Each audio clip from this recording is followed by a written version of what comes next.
Hi అండి. నేను మీకు గోంగూర ఎండ్రాయిల్ ఆవకాయ చూపిస్తాను. ఎండ్రాయిల్తో గోంగూర కాంబినేషన్ చాలా బాగుంటుంది కదా, కర్రీ చేసుకుంటాం. కానీ నేను మీకు నిలవ పచ్చడి చేసి చూపిస్తాను. గోంగూరను చేసుకుని కడిగేసి ఆరబెట్టాను. ఇది ఆరాక ప్రాసెస్ చూపిస్తాను. హాయ్ అండి, బాగున్నారండి? నేను కూడా బాగున్నాను. ఈరోజు నేను చేయబోయే స్పెషల్ గోంగూర ఎండ్రాయిల్ తోటి ఆవకాయ చేస్తున్నానండి. ఇన్ని రోజులు మీరు పచ్చిరేలు గోంగూర తినే ఉంటారు కదా. ఈరోజు నేను చేయబోయేది గోంగూర ఎండ్రాయిల్ అండి. గోంగూర కడిగేసి ఆరబెట్టి సన్నగా కట్ చేసి ఉంచుకున్నాను. అలాగే ఎండ్రాయిల్ కూడా నీట్గా వాష్ చేసేసి 3 టైమ్స్ సైడ్కి పెట్టుకున్నాను. ఇంకా లాస్ట్లో పచ్చడికి కావాల్సిన తాలింపు కూడా నేను తీసుకున్నాను. ఎండుమిరపకాయలు, ఆవాలు, కరివేపాకు, జీలకర్ర, వెల్లుల్లి.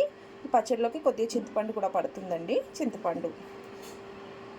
ఇంకా కొద్దిగా పసుపు, ఇంకా మనకి టేస్ట్కి తగినట్టుగా ఉప్పు వేసుకోవాలి. కారం కూడానండి, కారం కూడా నేను అది కలిపినప్పుడు మీకు చూపిస్తాను. ఇప్పుడైతే ఆయిల్ హీట్ ఎక్కుతుంది కదా, వాష్ చేసి పెట్టుకున్న ఎండ్రాయిల్ వేసుకుని వేయించుకుందాం బాగా గోల్డ్ కలర్ వచ్చే వరకు. చాలా బాగుంటుందండి ఈ పచ్చడి. ఒకసారి మీరు కూడా ఇంట్లో ట్రై చేసి చూడండి. ఎండ్రాయిల్ ఏంటి, గోంగూర కాంబినేషన్ ఏంటి అని అనుకోకండి. పచ్చడి, నిలవ పచ్చడి ఇది కూడా చాలా బాగుంటుంది. ఎండ్రాయిల్లో నేను కొద్దిగా ఇప్పుడు పసుపు వేసుకుంటున్నానండి. ఈ పసుపు వేసాక ఎండ్రాయిల్ మంచి కలర్ వస్తాయి.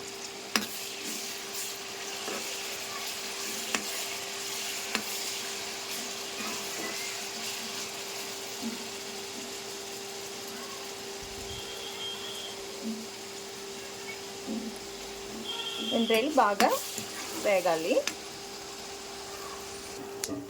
చూస్తున్నారు కదా, ఇప్పుడు ఇవి వేగిపోయినాయండి. అమెరికా ఇజ్రాయెల్ యుద్ధం ఏంటో కానీ మాకు కూడా గ్యాస్ సరిగ్గా దొరకట్లేదండి. అందుకని ఇండెక్స్ తీసుకోవాల్సి వచ్చింది నేను కూడా.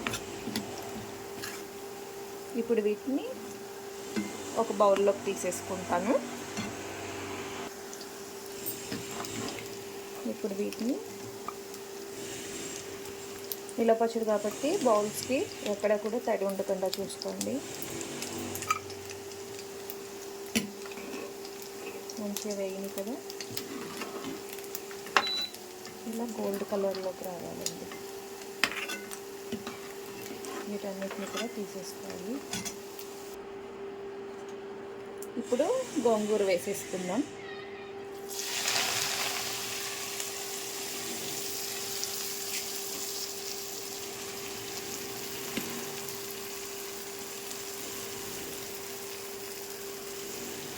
ఇది మంచిగా వేయించుకుందామండి. ఎండ్రాయిల్ అయితే ఎలా అయితే వేగాయో గోంగూర కూడా అలా వేగాలి. కొంచెం ఆకు కలర్ చేంజ్ అవుతుంది అనిపించుకున్నప్పుడు ఒక నిమ్మకాయ అంతా చింతపండు వేస్తున్నానండి. చింతపండు ఇంకా పచ్చడికి కావాల్సినంత సాల్ట్ కూడా వేసుకుంటే తొందరగా, ఇప్పుడు సాల్ట్ వేయడం వల్ల గోంగూర తొందరగా మగ్గిపోతుంది.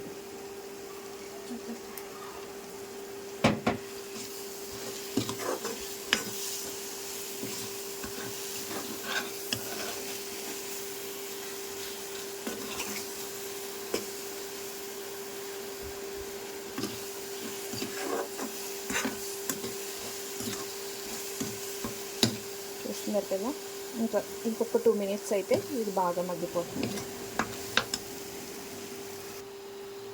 చూస్తున్నారు కదా, గోంగూర మొత్తం మగ్గిపోయింది. ఆయిల్ కూడా బయటకు వచ్చేసింది. ఇలా ఉంటే దగ్గరగా అయింది అనుకోండి, చక్కగా మనకి పచ్చడి ఎక్కువ రోజులు నిల్వ ఉంటుంది, తొందరగా పాడవదు. ఇలాంటి పచ్చళ్ళు చేసుకున్నాం అనుకోండి, ఎప్పుడన్నా ఒకరోజు కర్రీ చేసుకోకపోయినా కూడా పర్లేదన్నమాట. పచ్చడితోటే చక్కగా తినేయచ్చు అన్నం అంతా కూడా, అంత టేస్టీగా ఉంటుంది పికిల్. ఇప్పుడు నెక్స్ట్ వచ్చేసి స్టవ్ ఆఫ్ చేసుకుందాం. ఇది కొంచెం చల్లారాక కారం మిక్స్ చేసుకుందాం. ఇప్పుడు గోంగూర చల్లారిందండి. ఇందులో కొద్దిగా మెంతి పొడి వేస్తున్నాం. ఏ పచ్చడి అయినా సరే మెంతి పొడి అయితే అస్సలు మర్చిపోకండి, ఎందుకంటే ఇది మంచి టేస్ట్ని ఇంకా మంచి స్మెల్ని ఇస్తుంది మన పచ్చడికి. మెంతి పొడి వేసాను కదా, ఇప్పుడు కారం కూడా వేస్తున్నాను. కారం ఉప్పు ఎప్పుడు కూడా మీ టేస్ట్కి తగినట్టుగా వేసుకోండి. మీరు ఎంత తినగలరో అంత. ఇంకా ఇందాక ఎండ్రాయిల్ వేపినప్పుడు కొద్దిగానే కదండి పసుపు వేసాను. ఇప్పుడు ఇంకొంచెం పసుపు యాడ్ చేస్తున్నాను. ఇప్పుడు ముందుగా వేపి పెట్టుకున్న ఎండ్రాయిలు ఉన్నాయి కదా, అవి కూడా వేసేస్తున్నాను. ఇప్పుడు దీన్ని బాగా మిక్స్ చేసేసుకోవాలి. ఒకసారి ఈ వీడియో చూసి మీరు కూడా మీ ఇంట్లో ట్రై చేసి చూడండి. మళ్ళీ మళ్ళీ తప్పకుండా మర్చిపోకుండా ఈ రెసిపీని ఫాలో అవుతూనే ఉంటారు.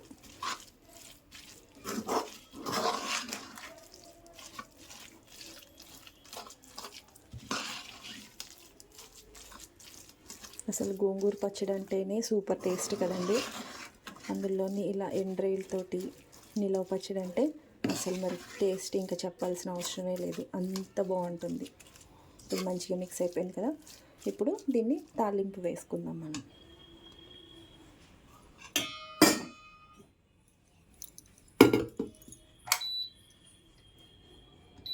స్టవ్ ఆన్ చేసుకుందాం.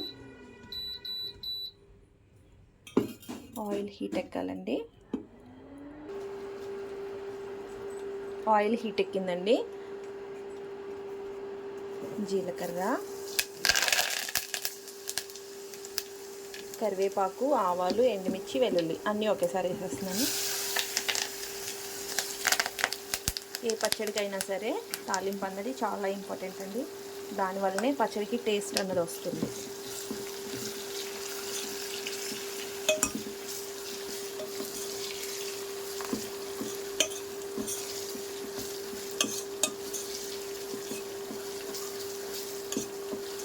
ఆయిల్ కూడా చాలా ఎక్కువ ఏం అవసరం లేదండి, ఎందుకంటే ఆకుకూర కదా, వేగిన తర్వాత ఆయిల్ అంతా కూడా బయటకు వచ్చేస్తుంది.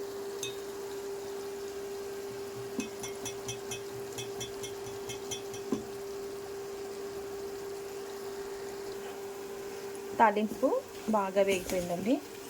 ఇప్పుడు గోంగూర ఎండ్రాయిలు వేసేసుకుందాం. స్టవ్ ఆఫ్ చేసేసుకొని ఇప్పుడు ఈ తాలింపుని మంచిగా మిక్స్ చేసేసుకోవడమే. ఇంతే, ఎంతో సింపుల్గా ఉండే గోంగూర ఎండ్రాయిలు నిలవ పచ్చడి రెడీ అయిపోయిందండి.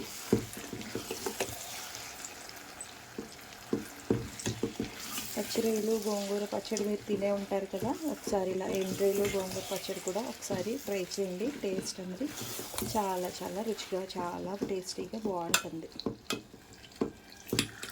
అంతేనండి. ఈ వీడియో కనుక మీకు నచ్చినట్లయితే ఛానల్ని సబ్స్క్రైబ్ చేసుకోండి, వీడియోని లైక్ చేయండి, కామెంట్ చేయండి. ఇంకా మీ ముందుకి మరిన్ని రెసిపీస్ అన్నీ తీసుకొస్తూ ఉంటాను కొత్తగా మీకు తెలియంది. Thank you.